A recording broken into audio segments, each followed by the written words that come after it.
আমাদের একটা বিরোধী দল আছে, এই বিরোধী দল দুর্ভাগ্যক্রমে তারা আবার সে আগের মতোই ভূমিকা পালন করতে শুরু করেছে এবং হাসিনা যে ভাষায় কথা বলতো এরা ওই ভাষায় কথা বলতেছে।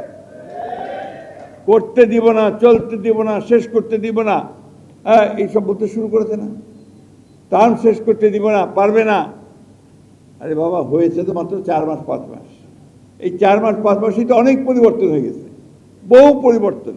একটা ধ্বংসপ্রাপ্ত অর্থনীতিকে টেনে তোলা শুরু হয়েছে, একটা বিপর্যস্ত আপনার প্রশাসন তাকে ঢেলে সাজানোর চেষ্টা করা হচ্ছে, চেষ্টা শুরু করেছেন। কাজটা তো এত সহজ না, এত তাড়াতাড়ি হয় না।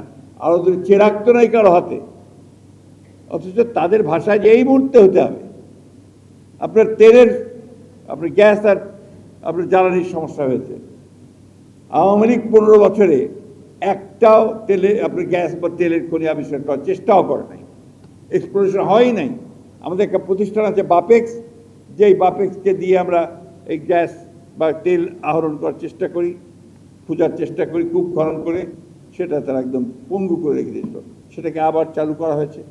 বিদেশের প্রতিষ্ঠানগুলোকে আমাদের এখানে গ্যাস খনন করবার জন্য টেন্ডার করা হয়েছে, সেগুলো আসতেছে। আপনার এই যে তেল আর গ্যাস, এটা বিদেশ থেকে আনতে হয় জাহাজে করে, এবং সেখানে বিলিয়ন বিলিয়ন ডলার খরচ হয়। এই যুদ্ধ, ইরান এবং আপনার যুক্তরাষ্ট্রের যে যুদ্ধ, আমেরিকার যুদ্ধে, এই যুদ্ধের ফলে আমাদের প্রায় $4 বিলিয়ন ক্ষতি হয়ে গেছে। ইতিমধ্যে বেশি পেমেন্ট করতে হয়েছে। এর মধ্যে কিন্তু একদিনও আপনার তেল ছাড়া থাকেন নাই, একদিনও কিন্তু আপনার গ্যাস ছাড়া থাকেন নাই।